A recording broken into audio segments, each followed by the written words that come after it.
All right, hello and welcome to the video on stoichiometry.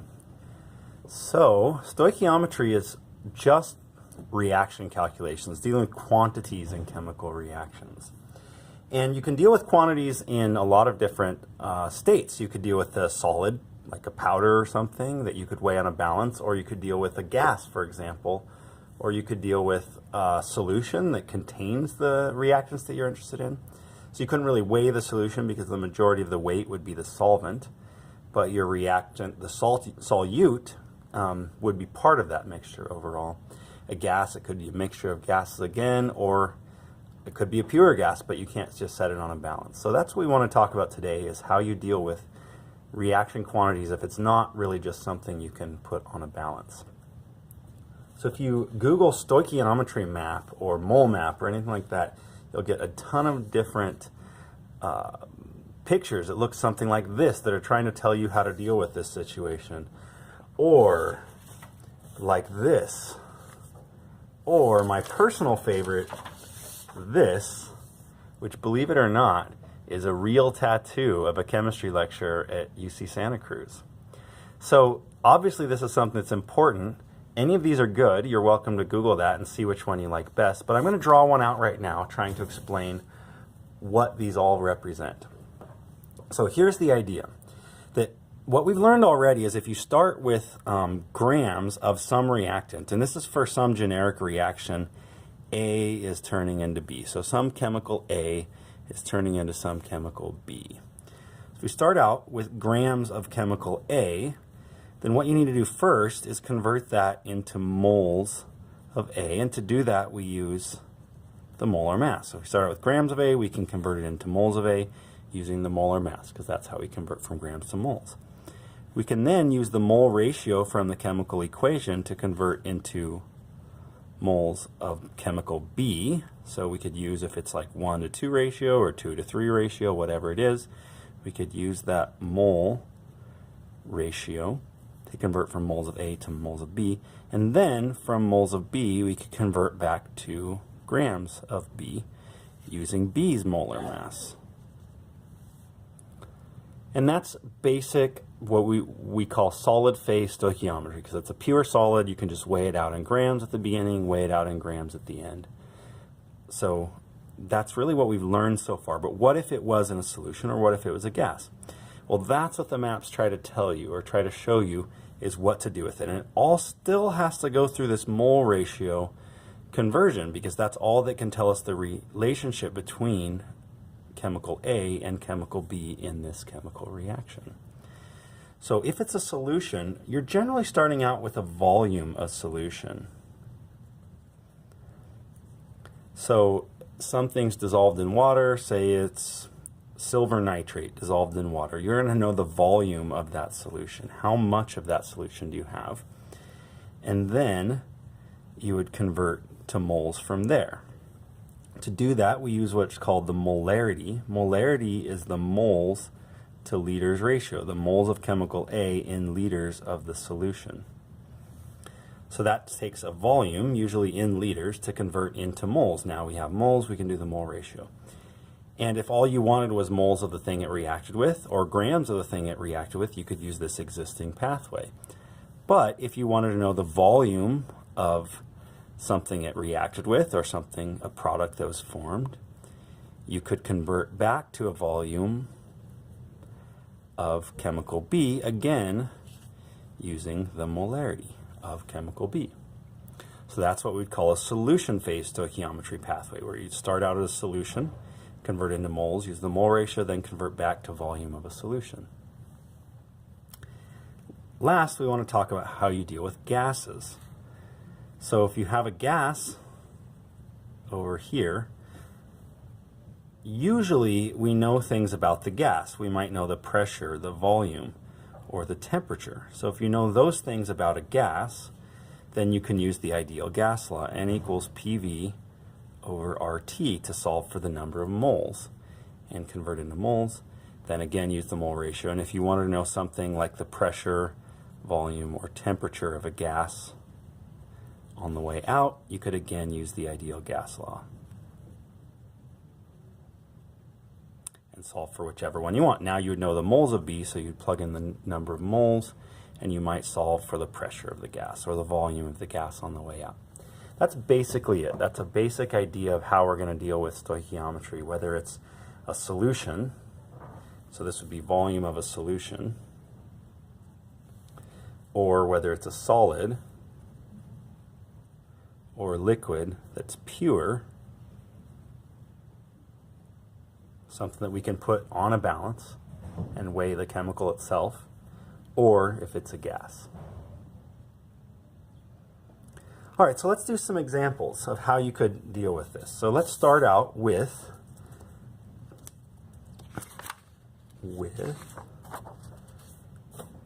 a solution phase stoichiometry problem. All right, so the practice question says, how many liters of a 0.623 molarity barium hydroxide solution are needed to react with 0.438 liters of 0.107 molarity hydrochloric acid? So in the end, what we want to get out is liters of the barium hydroxide.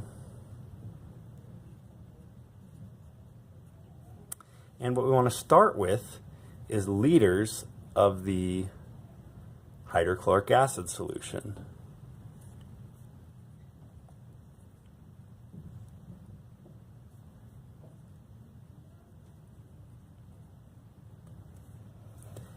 All right, so we know we don't start with the molarities because if you remember our solution map, we can start out with a volume, presumably in liters in this case, of solution A, and we're going to use the molarity, remember, as our conversion factor to convert from liters into moles. So that's what we want to do here. We want to grab this molarity, and we want to remember anytime we see a molarity, that means moles divided by liters. This molarity as well is moles of hydrochloric acid divided by liters of the solution. Okay, so which one applies right now? Well, the molarity of hydrochloric acid applies right now. So we can pull that right out of the problem, 0.107 moles of HCl per each 1 liter of the solution.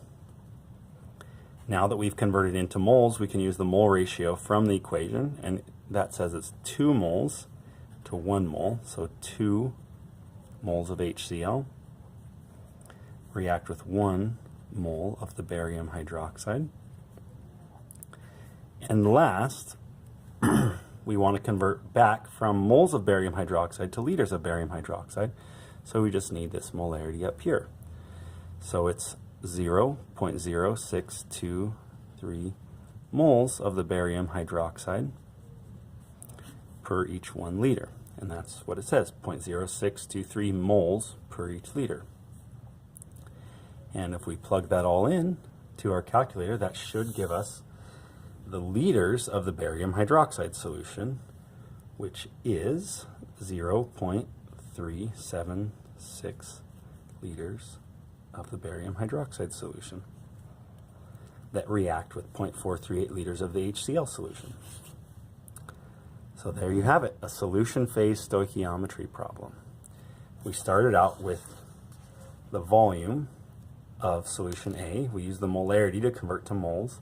Then we used the mole ratio to convert to moles of B. And then we used the molarity of B to convert back to the volume of B. Let's try another one that's not a solution phase stoichiometry problem.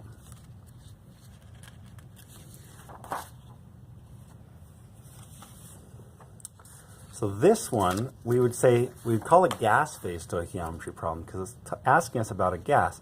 But if you notice something, it's not all just straight gas phase stoichiometry because the very first thing we're given is 294 grams of a solid actually in this chemical reaction.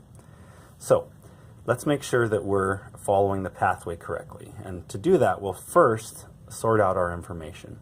It's how many liters of oxygen gas. So in the end, we're trying to find liters of O2 gas. So we are going to be dealing with a gas. How many liters of gas form when 294 grams of KClO3 react, potassium chlorate. So 294 grams of potassium chlorate react in the following reaction. Assume that the oxygen gas itself, this oxygen gas over here, is collected at pressure equals 755 millimeters of mercury, and the temperature equals 305 Kelvin. All right, so we can go ahead and dive in. So if you were looking at your solution map, you'd notice that we're starting with grams, so we're actually starting here. So the first thing we want to do is use the molar mass to convert from grams to moles. Then we can use the mole ratio, but we want to get information out about a gas, so then we'll branch down to here. So to do this, we need to find the molar mass of potassium chlorate, and I've done this already for us to save time. Add up the potassium, the chlorine, 3 oxygen, you get 122.5 grams of potassium chlorate for each mole of potassium chlorate. Then we'll use the mole ratio. 2 moles of potassium chlorate make 3 moles of oxygen gas.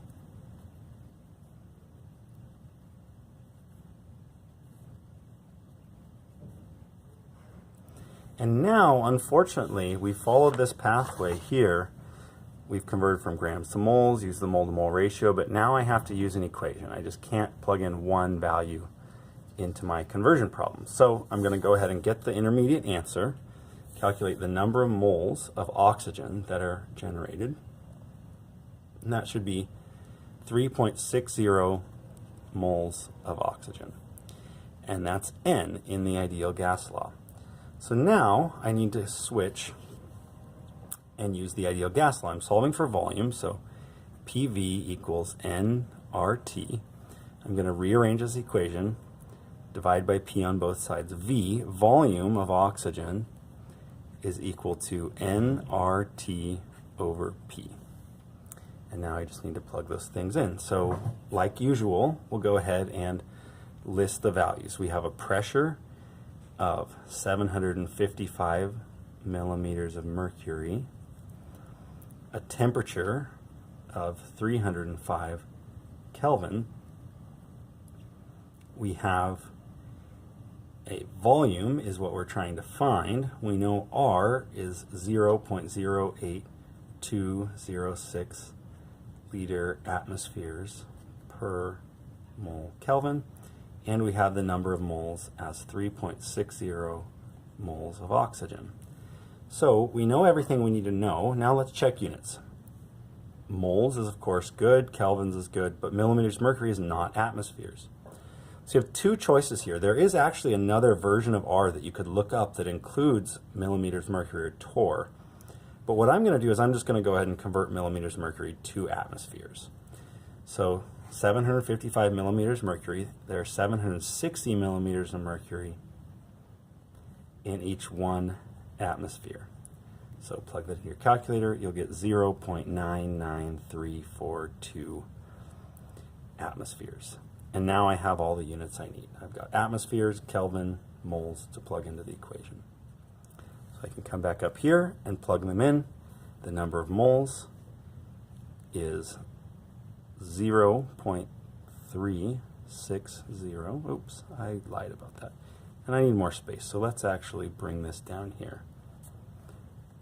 Volume equals number of moles is 3.60 moles times R, which is 0.08206 liter atmospheres per mole times Kelvin, times T, which is 305 Kelvin, divided by the pressure, which is 0.99342 atmospheres. Plug that all into your calculator and you'll get 90.7 liters of the oxygen gas that's produced. Should check your units just to make sure that you did actually calculate that correctly. Moles cancel with moles, atmospheres cancel with atmospheres, Kelvin, Kelvin, your final unit is liters left behind. So that does match, that looks pretty good.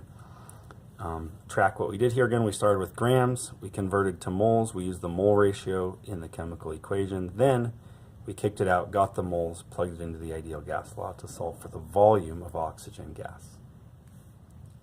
And that's a gas phase stoichiometry problem. And that's pretty much it. Really, anything that you're going to do here could follow this basic pattern. If you start with a volume or of a solution or a mass of something solid or liquid that's pure, or you know information about a gas, then you can convert to moles, use the mole ratio, and convert to information about a product or another reactant in any of these states. Thank you very much.